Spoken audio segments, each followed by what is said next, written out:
You believe you are moving through the world, but you are not. You are moving through a memory of it. Right now, as you listen to this, your brain is processing roughly 400 billion bits of information per second. You are consciously aware of maybe 2,000. The rest? Filtered, discarded, silenced.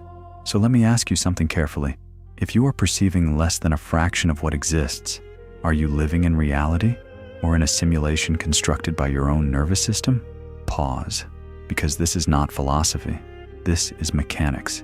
Every second, your brain edits existence before you ever see it. It deletes what does not match your expectations. It amplifies what confirms your fears. It arranges chaos into something survivable.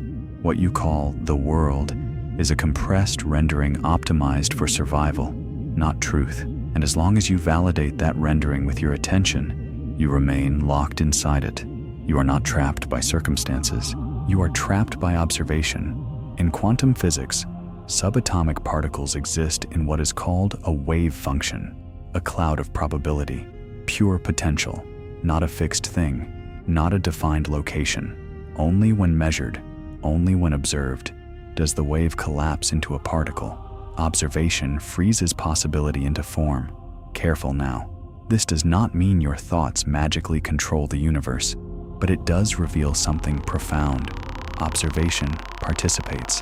Now apply that to your life, your debt, your failing relationship, your trauma, your fear of the future. Every morning when you wake up and immediately recall your problems, you are collapsing the same wave function again. You think you are remembering reality, but you are recreating continuity. You are the projector, the film, and the screen. When you obsess over what is wrong, you supply the energy required for it to remain structurally stable in your perception. You are maintaining the hologram, and you are exhausted because of it. You are not tired because life is heavy. You are tired because your attention is fragmented. Imagine this visually. You are not a solid identity. You are a battery. Every unresolved memory is a cable plugged into your core. Every future fear is another cord draining voltage. That argument from 5 years ago, still connected. The news cycle, a massive energy leak. The regret you replay at night, another siphon. You wonder why you cannot create change. You are attempting to build a new future with a bankrupt energy account. Now here is where most people fail. They try to fight their thoughts. They try to suppress. They say, I will force myself to stop thinking negatively. This is the trap. Suppression is attention disguised as resistance. To fight a thought, you must touch it. To touch it, you must focus on it. And focus feeds structure. Hatred is still attention. Fear is high voltage attention. You cannot destroy a thought by hating it. You can only starve it. The advanced move is strategic apathy, not emotional numbness, not repression, withdrawal.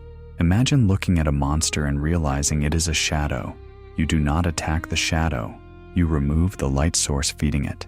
When you withdraw observation from the mental narrative, the cables retract. Energy returns to center. This is not metaphor.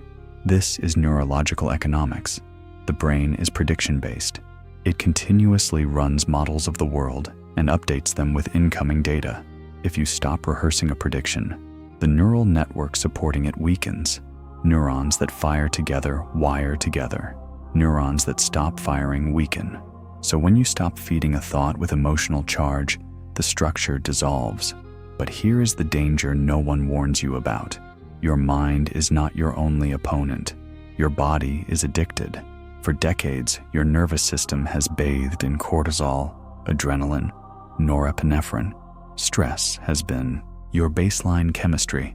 Your cells have receptors, like tiny mouths, accustomed to certain chemical flavors: fear, rush, victimhood, urgency. When you decide to withdraw from mental chaos, you are cutting the chemical supply line. Your body will revolt. This is why meditation feels uncomfortable at first. The itch, the sudden urge to check your phone, the impulse to stand up, the wave of boredom. That is not weakness. That is withdrawal. Your body is signaling, the familiar chemistry is missing. To the primitive brain, the familiar, even if miserable, equals safety. The unknown equals threat. So when you move toward stillness, the body interprets it as danger.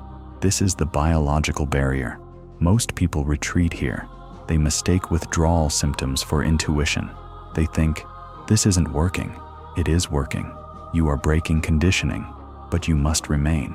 When you sit through the agitation without reacting, you prove to the body that you are not a slave to chemistry. Energy that once digested stress is freed. It rises. Some feel it as heat, some as pressure in the skull, some as spontaneous gratitude without cause. This is not fantasy. Long-term contemplative practitioners show measurable changes in brainwave patterns. High beta, the survival frequency, is chaotic and energy-consuming. Alpha and theta, slower rhythms, open access to deeper neural integration. When you cross into theta, the analytical mind softens, identity loosens. You approach the void. Now listen carefully. The void is the most misunderstood threshold in human experience. When mental noise quiets and biological resistance subsides, you enter a space that feels like nothing. No identity, no urgency, no story. To the ego, this feels like death, because the ego is constructed from content, name, job, history, problem. When content dissolves, it panics. If I am not my struggles, who am I? This is the edge. Most retreat here. They prefer familiar misery to unfamiliar openness. But if you remain, you discover something extraordinary. The void is not emptiness, it is potential. In physics, empty space is not truly empty. It seethes with quantum fluctuations, virtual particles appearing and disappearing. The vacuum is pregnant with possibility. Similarly, psychological silence is not absence. It is fertile ground. When you rest here, you stop being a linear identity, moving from past to future. You become vertical presence. There is no waiting, no chasing. Creation does not require effort here. It requires coherence. Now understand this precisely. In the third-dimensional survival mind, you want money because you feel poor.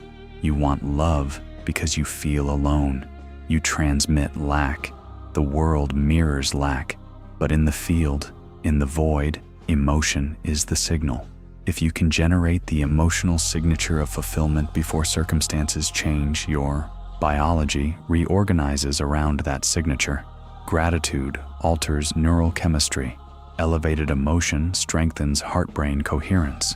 When intention, electrical thought, combines with emotion, magnetic charge, you produce a measurable electromagnetic pattern.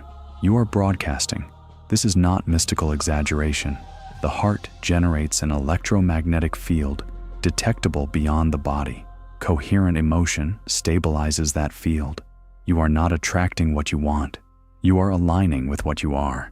And when alignment stabilizes, reality reorganizes around coherence. Synchronicities increase. Opportunities appear, not because magic intervenes, but because your perception filters differently. You notice what matches your state. But here comes the real test. You cannot live in meditation forever. You must open your eyes. You must re-enter traffic, emails, deadlines, human friction. How do you maintain coherence inside density? You adopt dual awareness. 50% of attention handles the external task, driving, typing, speaking. The other 50% remains anchored in presence. You observe yourself observing. This is open-eyed meditation. When someone insults you, the script expects anger. When you lose money, the script expects panic. Reaction feeds the system. When you remain internally still, the feedback loop breaks. The system recalibrates. Conflict dissolves faster. Tension diffuses, not because you control others, but because you are no longer amplifying chaos. Yet beware, the old identity is not dead. It waits. It will attempt to reclaim control the moment you feel confident. The thought, I have mastered this, is ego re-entry. You cannot practice this once. You need protocol, radical metacognition. Catch the thought as it forms. Do not analyze it. Analysis validates. Label it as biochemical memory, then interrupt. Say internally, or aloud if necessary, stop. Vocal command disrupts neural firing patterns. Then pivot to space. Feel the volume around your body. Shift from particle to field. Morning is sacred. Do not download global chaos into your nervous system before sunrise. Rehearse your elevated state before your feet touch the floor. If you skip this, the day hijacks you. And finally, do not let logic sabotage you. Logic rearranges known data. Transformation requires stepping beyond known data. You have a decision now. Return to comfortable suffering, or step into responsibility. The cage has never been locked. You are gripping the bars. Your attention is the key. The next thought you entertain will either reinforce the old architecture or weaken it. Choose carefully. If you are still listening, you already sense the anomaly. Most exit early. Most retreat to the predictable. If this resonates, not intellectually but subtly, that is awareness recognizing itself. Do not let the signal fade. If this perspective challenged your perception, share it. If you intend to practice, commit publicly and stay connected, because this is not motivation, this is mechanics. And once you understand the mechanics, you can never unsee the code. The simulation responds to coherence. The void is not elsewhere, it is here, behind the next thought, waiting. The question is simple. Will you observe unconsciously or consciously create?